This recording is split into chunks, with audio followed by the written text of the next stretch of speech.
Jeff had known he wanted to dump Egid for a week, or maybe like 4.5 months. It's hard to say precisely, but he'd known he wanted her gone for way longer than he'd known it was okay to want her gone.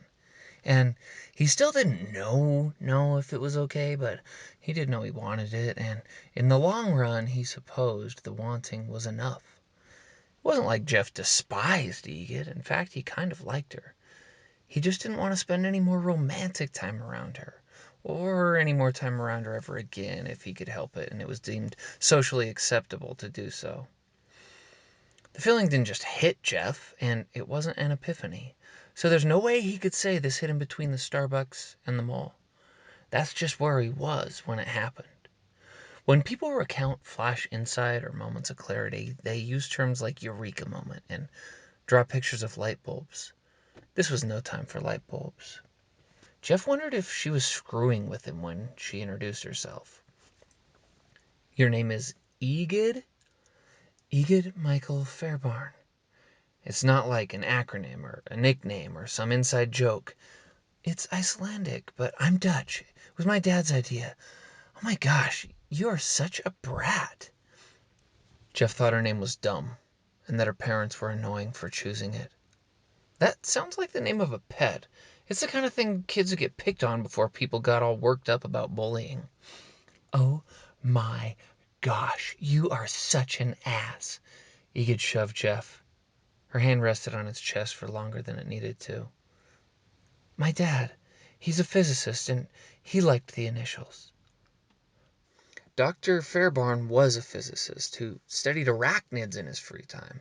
He published a blog called Arachnido with way more readers than made sense. Egid described Dr. Fairbairn as a wine enthusiast.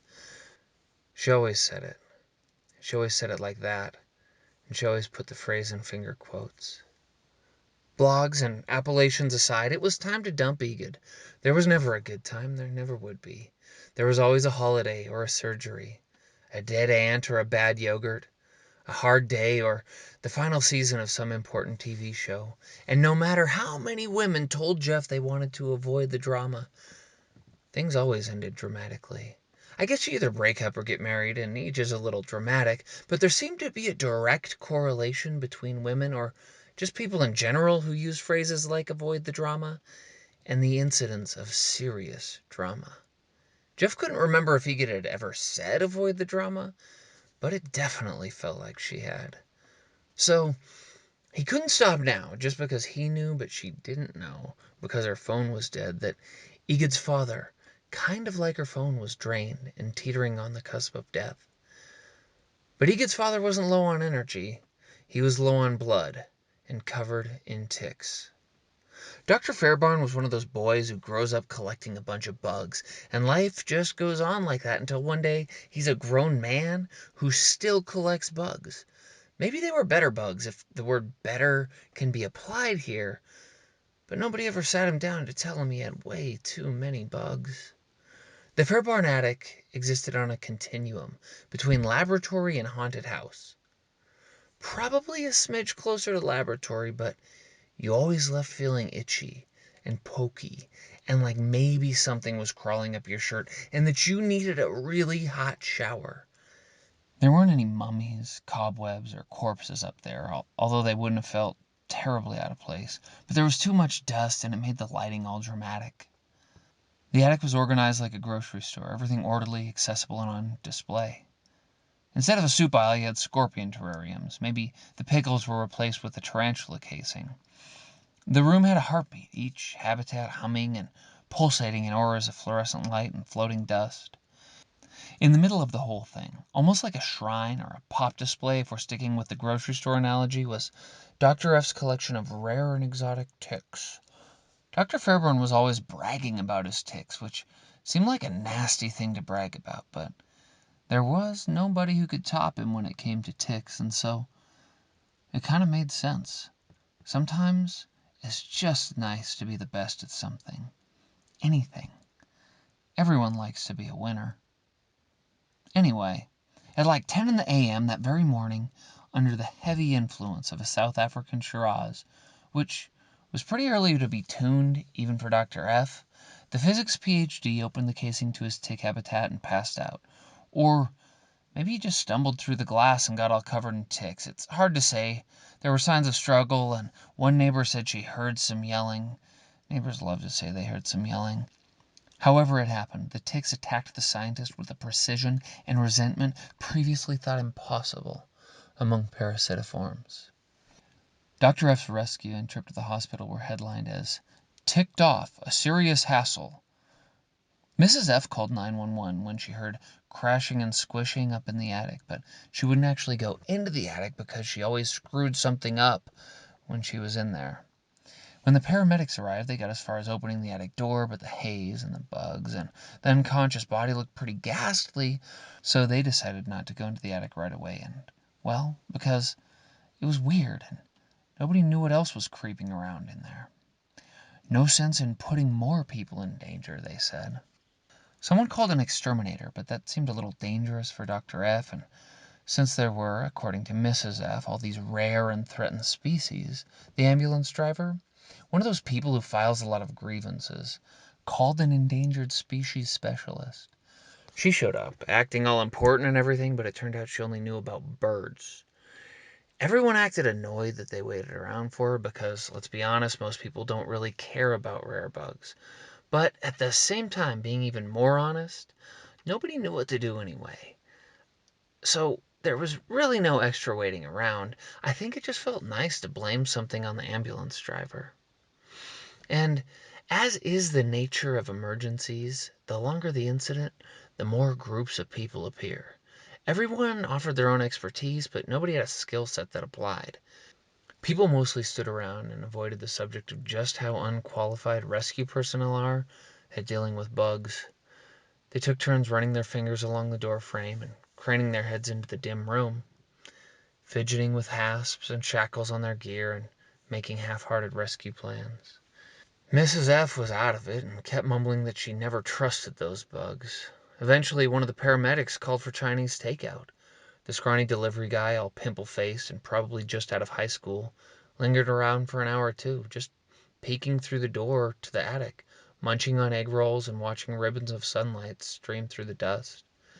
The beams were miniature spotlights, turning off and on and shining through cracks in the siding as the day progressed, illuminating the most iridescent ticks and sometimes Dr. F's crotch.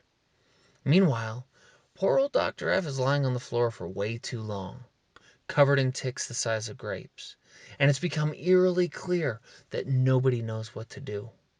Finally, the husband of the neighbor who heard some yelling elbowed his way through the crowd, which was pretty rude because everyone would have moved out of the way, and launched himself into the attic, making all these loud, maybe purposely loud stomps while he ran, wrapped Dr. F up in a tarp, and chucked him into the ambulance.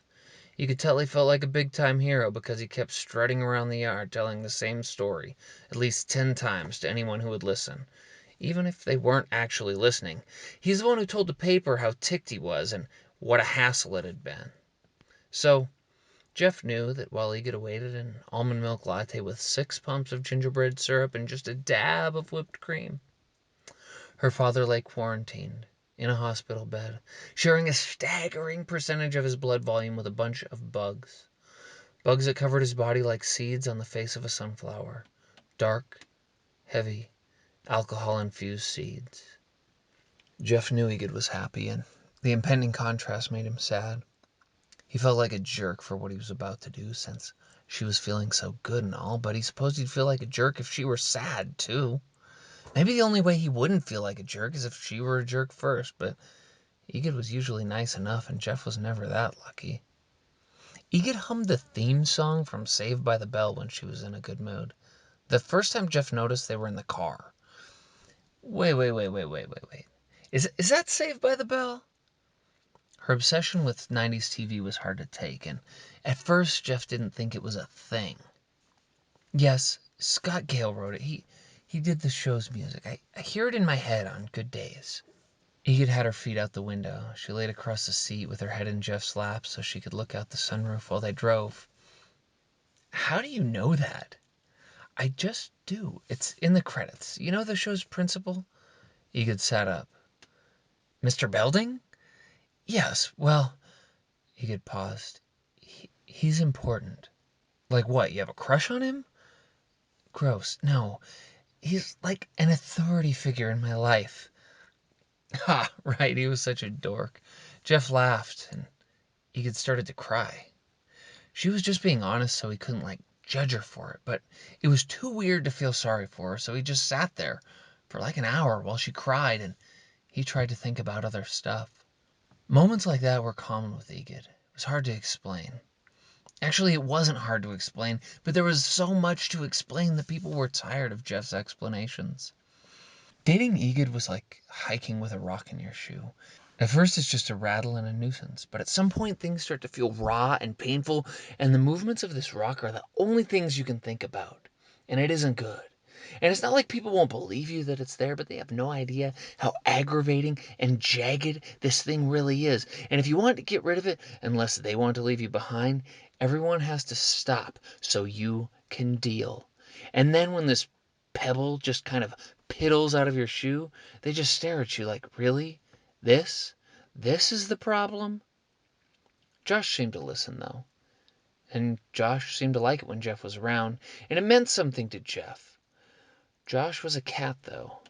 Josh showed up one day and never left the way cats do. Jeff didn't want a cat, but it was flattering, and he could talk to Josh about Egid, and it was nice to have a friend like that. Maybe a month after they met, Egid dragged Jeff to a birthday party for her grandma Beatrice, or just BB, as Dr. Fairbairn insisted. It was the kind of party with coffee that leaves you sleepier after you drink it. And the kind of party where people don't have much to talk about, so they just linger around the dog, and it becomes terribly interesting. And everyone just stands there looking past each other, heads down, watching the dog. Instead of talking to each other, people just talk to the dog or narrate its behavior. This wasn't a birthday that ended in a 0 or even a 5, so people didn't feel obligated to show any real enthusiasm or excitement about the whole thing. There were those polystyrene cups that splinter when you squeeze them, adult beverages in a red cooler, probably 300 kids making annoying noises, and a piñata. The piñata really set things apart. The only person Jeff knew at the party was Egid's uncle Dale. Dale sold Jeff and Egid hot dogs on one of their first dates. The dogs were wrapped in bacon and came from a school bus turned food truck. Dale liked to affect an East Coast accent when he could remember to keep it up, so probably 80% of the time, you'd never guess he grew up in South Dakota. He was usually peddling something terrible. Healing oils or miracle herbs. The best, or maybe worst, were these enormous carrots that were supposed to be way healthier than regular carrots.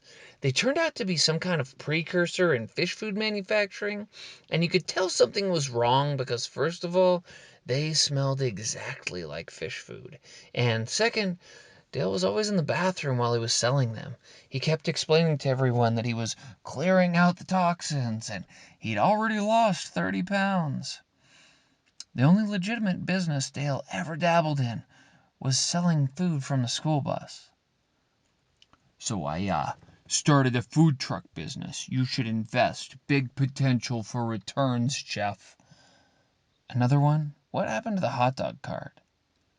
The whole family called him Dale, but the guy always introduced himself as Dale, and then he'd spell it out Dael, so you knew exactly what he meant.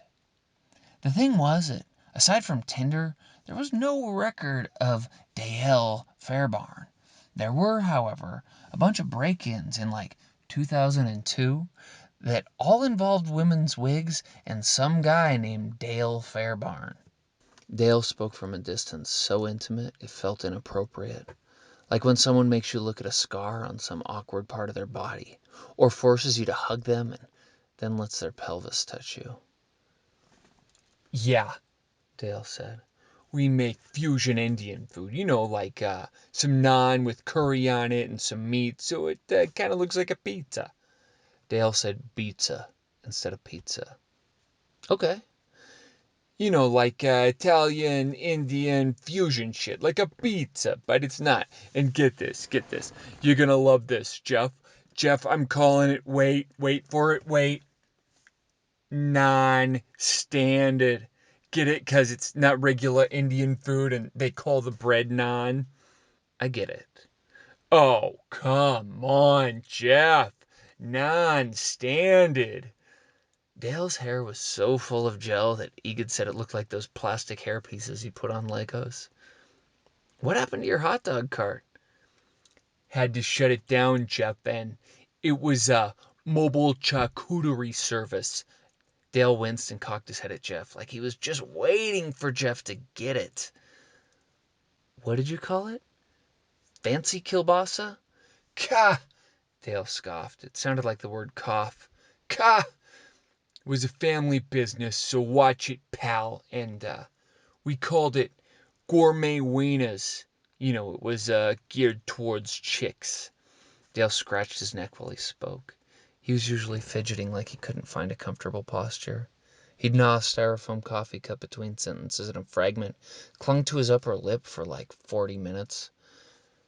Jeff kept thinking it would fall off the next time Dale said pizza, but it never did. You thought chicks wanted gourmet wieners. God, Jeff, are you listening to me? Jeff, it had some fancy shit that chicks like. Old cheese and cured meats and shit with the all-American feel of a ballpark hot dog.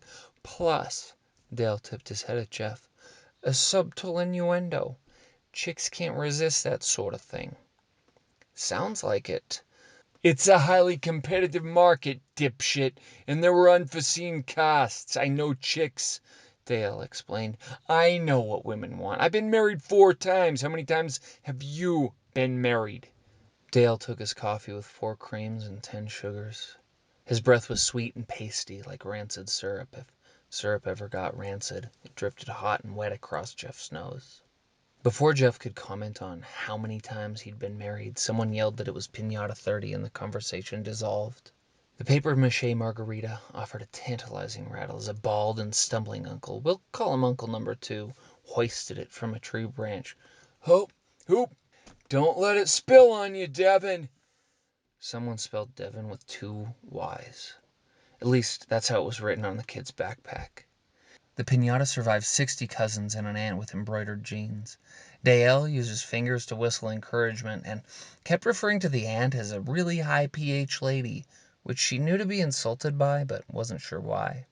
When it was Egid's turn, she left her cigarette burning in the lawn. I don't remember what she said, but it was in a low, gravelly 80s one-liner kind of a voice, so as she placed a blindfold over her eyes, she mumbled something like, "My turn," or "I got this." You could almost see her eyes narrow from behind the blindfold. She took a second to twist her hands and shift her abdomen like a big leaguer adjusting his jock. Egid's shirt lifted above her hip, just high enough to show goosebumps near her waist. She even looked hot, imitating guys shaped like Babe Ruth. When Egid sensed the pinata was in striking range, she torqued her hips and swung, but whiffed and spiraled to the lawn. The dowel launched from her hand like a javelin and sunk, I shit you not, deeply into Bibi's eye. Bibi grabbed the rod like a telescope and tried to pull it away from her face. Her writhing shattered the pinata, and Tootsie Rolls sprinkled to the lawn like a blessed rain. The kids and the high pH aunt shoved Bibi aside, elbowing and throat-punching their way to the candy. It took Jeff a second to make sense of the scene before he pulled an unconscious Egid away from the mess and into Bibi's house. People recounted the moment with equally cliché, equally contradictory, and equally accurate phrases. It all happened so fast, and it all felt like slow motion. For most people, the whole rod through the eye incident would have been pretty gruesome and blinding, but Beatrice already lived unceremoniously with one glass eye. Fortunately, well, sort of fortunately, depending on how you define good fortune, the stick didn't hit her good eye, but her prosthetic, and it didn't dislodge the fake eye, but fully lodged itself between the shattered pieces. While Bibi struggled to rid herself of the dowel, it flopped and flailed like a busted piece of carnival equipment. She even dropped Uncle Number 2 with a magnificent groin shot. Seeing her struggle and not really understanding the physics or anatomy of it all, Dale tossed her to the grass, stuck his foot on her forehead, and began plunging at the dowel. He'd pull, she'd scream, then he'd pull again. When Bibi's head lifted, he'd stomp her hair to the grass and set up for another go. It lasted way longer than you'd expect it could. Dr. Fairbairn paced the perimeter, swigging a Chardonnay and offering technical advice. Try a lubricant or a non-polar solvent. The moment arm is all wrong. To the neighbor across the fence, the scene looked like a gang fight or a murderous plunging, so he grabbed a can of pepper spray and unleashed hell on the party. Anyone nearby came to a mucusy halt while Egid, still unconscious, began snoring, safe behind glass doors. When the ambulance arrived, Dale had the composure to tell the paramedics he was an eyewitness to the whole thing. Get it, guys? An eyewitness? Oh, come on, guys. In the aftermath, Jeff thought people might agree to pool their money to replace the glass eye, since Medicare didn't cover this sort of thing and all, but no one was much into it. Seeing as the party didn't end in a 0 or even a 5, and it wasn't really their fault that the eye broke, so at some age between like 61 and 91 that didn't end in a 0 or a 5, BB Fairbairn donned an eye patch. It seemed like BB was pretty PO'd about the whole thing because she moved to Florida to live on a houseboat. On the drive home, no emotion fit, so what came out first sounded kind of like a laugh. "What the hell happened back there?" Jeff asked. I I don't know. I just got so tired." Egid wiped her eye and mascara smudged above the lashes. "I've been watching Alf and I—" "Like the one with the anteater?" Well, well, yes, he's an alien, but I just feel a connection to him and the family. It's important." Egid would say something was important when she didn't want to explain herself. "But I haven't slept in 4 days, and I ran out of Adderall, and smelling salts didn't work, and then I put on the blindfold, and I just got so tired. Oh, Jeff, it was hideous. Take me home. I have a headache. I just want to sleep." So, when she put on the blindfold, the darkness was too much. Egid crumpled to the floor mid-swing, like a narcoleptic batsman. And that's when Jeff knew, for sure, that the TV thing really was a thing. And that's when he noticed there were quite a few things. Jeff found Egid in a coffee shop. She was reading Thoreau. God, she was beautiful. Magazine cover beautiful. Her skin wore shadows in all the right places. Shadows under her cheekbones, shadows below her jaw, and a small shadow on her cheek that gave away a dimple. Her figure made men want to punch each other, or arm wrestle, or lift heavy boxes in her presence. "Your drink is boring," Egid spoke first. "Huh?" "I said your drink is stupid." "I'm good." "Never mind." Oh, my drink. Yeah, my drink. It's stupid. Well, I don't know. It's pretty much like, fine, I like it. I mean, it's cheap. I'm not broke or anything. I mean, I have a job. Sorry, I get... Hey, what's yours?" Egid laughed. Her lips were full and pale, chapped from time outside. She raised an eyebrow, and as she smiled, Jeff could see her tongue pressed behind perfect white teeth. Even her tongue was hot. It didn't make sense. Egid smelled like cigarettes and rain, and no matter which way she sat or moved or spoke or even looked at you, it made you think about sex. "Your drink. How's your drink? Not how's your job. I mean, you could tell me about your job, I guess, if you have a job." Women with faces like Egid can't help but look flirtatious. It's usually wishful thinking on the male side of things. Sometimes hope makes you an idiot, but today Jeff was not an idiot. Well, he wasn't an idiot about the flirting. Egid wanted to look flirtatious. Not that I think you're unemployed. You seem pretty employable." Jeff's hand gestures were just awkward enough to send a stream of coffee over the edge of his cup. The droplets landed near Egid's thigh. By the time he tried not to notice the skin of her leg, she caught him noticing. But Egid had practice pretending not to notice when men noticed her. "An almond milk latte with 6 pumps of gingerbread and just a dab of whipped cream." "Good God, that sounds horrible." Egid laughed again, and Jeff relaxed. She took a sip of her drink while she grinned at Jeff from behind her mug. It felt electric, like destiny, like magic, or fate, or floating. Jeff sat across from Egid, and they talked. Somewhere in there she told him her name. She took their picture, and they said things people say on first dates. Things like, "Don't you hate it when," or "Don't you love it how," that really everyone hates or loves, but somehow feels special on day one. Jeff used it like a tarot card to peer into their future. It's what he did to pretty girls that liked him. Judging by the drive-through line, Jeff figured he'd have his coffee in about 3 minutes, so 3 minutes ahead, and then maybe 3 more minutes after that, Egid was going to be pretty sad. Egid would also be a little more sad later in the day when she found out about her dad and the tick thing. Maybe it wouldn't be all that sad because you can only be so sad. Emotions have kind of a max threshold. Stacking up a bunch of bad news does involve diminishing returns, so if there's a limit or an asymptotic approach to the absolute magnitude of despair, maybe combining the pain made sense. Like, if your grandparents died, tossing in a few aunts or uncles probably wouldn't feel all that much worse. Maybe the whole breakup and the weird tick thing, which wasn't at all Jeff's fault, would be a little easier if they were absorbed as one bad day instead of two discrete traumas. It was kind of a favor the more he thought about it. Jeff looked forward to breakups because they were moments when he could be both very happy and very sad, and that was better than being very bored. It seems like there are maybe three types of boredom, each interwoven but distinct at the edges. Maybe there are other kinds, and sometimes they go by other names. It's hard to classify things perfectly, but three kinds of boredom feels right. The first boredom is the pathetic boredom, where you don't know what to do or what you want to do, and you wouldn't have the energy to do it anyway if you did know, so you don't do anything, and you probably complain about it. It's a child's boredom, a tantrum. Then there's the sad boredom, the hopeless and scared and broken boredom, where exertion feels like all cost with no reward, and doing absolutely nothing is as good as where exertion feels like all cost with no reward, and doing absolutely nothing is as good as it's ever going to get, because trying only backfires, and at least without trying you won't have the pain of failure at your back. Eschew effort and avoid the suffering. It's a loser's boredom, but it's real. And finally, there's forced boredom. It's a cage that drops around you. It's that thing that's a total drag, but you have to do it, and it requires unbroken concentration and serious effort. So you're left to focus on and experience every ragged moment of whatever it is for as long as it lasts. It's not like, say, digging a hole where you can at least daydream.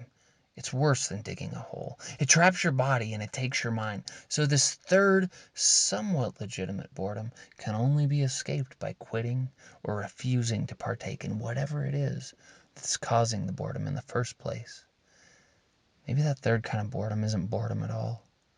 What's the word for experiencing long durations of an activity you don't enjoy? Maybe it's suffering or work. Either way, time around Egid had started to feel an awful lot like that third kind of boredom. At some point, no degree of facial symmetry could distract Jeff from the annoying reality that Egid behaved in ways only tolerated in celebrities and beautiful 20-somethings, and maybe super rich old people. And no matter how many times Egid told Jeff to just look normal for this picture, there was no point in trying to look almost handsome sitting next to someone who looks like they're almost famous. Jeff had a familiar dream the night before. Somehow in the dream, Egid tricked him into marrying her. It was that kind of confusing dream where you know you're in a situation that you don't like, but you're not sure how you got there, and it just goes on and on in some subconscious loop, like a song stuck in your head or a skipping CD, and when you finally wake up, you're exhausted from the reps. Jeff woke up exhausted and he talked it out with Josh. Josh, I had the dream again. It always happens like this. Every girl I've ever dated. Josh purred and looked away with the comforting disinterest of a cat. How many times will this happen? How many times has this happened? It's not like I couldn't figure it out, but adding it up always makes me sad. Josh rubbed his face against the couch. Meow. Really? I just fed you. Might be time for you to get a job. Start pulling your own weight. Jeff scratched behind Josh's ear. Meow. Josh pressed his whiskers between Jeff's arm and rib cage. All right, I know I don't have to explain it, but it always feels like there should be some justification or explanation or a solid reason. Josh was purring in Jeff's lap. They sat and Jeff talked. You know what I mean? Like, if I don't have some airtight case, I can't break up with her. Maybe I'm just sick of her. Can that be enough? Jeff knew he could be good at loving Egid. She knew it too. It's not what drew her to him, but he figured it's what made her stay, and he hated it. For Jeff, the whole thing was like watching a clumsy dancer finally dragged onto the ballroom floor. Everyone stands around and cheers because he's out there moving, and it's the best he can do, and maybe it's better than doing nothing at all, but deep down, actually not very deep down at all, just barely below the surface. Everyone knows he's terrible, and it's awkward and pathetic, and a few people are going to say something about it when they get home. In the beginning, he studied her like a textbook. Jeff became a student of Egid, not in a creepy way. He just wanted to get her. You study the things you love. He remembered dumb things that would cheer her up, like misshaped pumpkins or silly punk rock slogans. He knew when she was acting upset and he could make fun of her. And then there was this way her neck tensed up when she was actually sad and he just needed to be kind. He saw what she gave up to help with her mom. And there was more to it, and at the same time, that's all there was to it. Jeff turned out to be very good at Egid. It wasn't enough. Loving Egid was all about Egid, and Jeff liked things that were all about Jeff. So in the Starbucks drive-through line, Jeff began ending things with Egid. It wasn't noble or honest or manly or reasonable or even an efficient way to break up with someone. And it wasn't how he expected to make it happen, but Jeff just kind of panicked and went for it. It started when Jeff's car died, which it did occasionally. This time he gripped the wheel and shook the steering column with everything he had. The car rattled and Jeff spilled some coffee for effect. "Oh, the thing's dead. You gotta get out and push." At first it was a joke. "I have to push?" Egid was indignant, and this is where Jeff kind of goes with it. "You gotta push.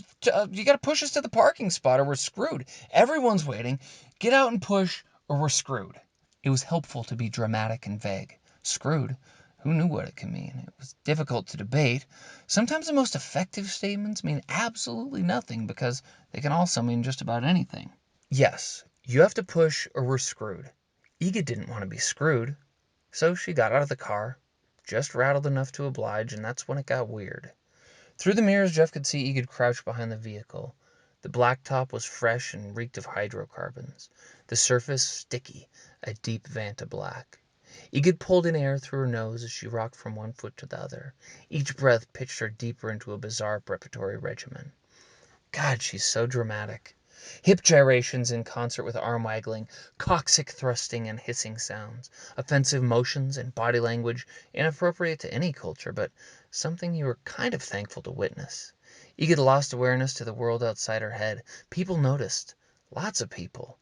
And a crowd began to form. What the hell is this? Coffee shops attract pretenders. Or maybe the world is full of pretenders, but they sit still at coffee shops. Or maybe people just look studious at coffee shops, and then when I notice they're doing something pointless, I feel a little betrayed. So it feels like coffee shops are a place where people gather to pretend. To pretend that they're working, to pretend that they're important, and to pretend that the baristas enjoy flirting with them. It isn't all that different from life outside a coffee shop, but inside the whole thing is more exaggerated and cartoonish. So out from the Starbucks shuffled a crowd of spectators. The leches stared, and the pretenders wore funny hats and looked bemused. On her first pass, Egid went for the straight-arm push, pressing on the trunk and growling while she shoved. The vehicle held solid. Egid gave a heroic effort as a flush rose up her face and blood trickled from her left nostril. "Gotta push," I said as I gestured backward with my thumb. People looked at me like some impotent creep, but screw them. The crowd grew, passers-by stopped, and a chant began to build. "Push, baby, push," to the rhythm of her effort. A cop pulled over and sounded his siren. When basic technique failed, he could grab the bumper, spinning backward into a modified leg press.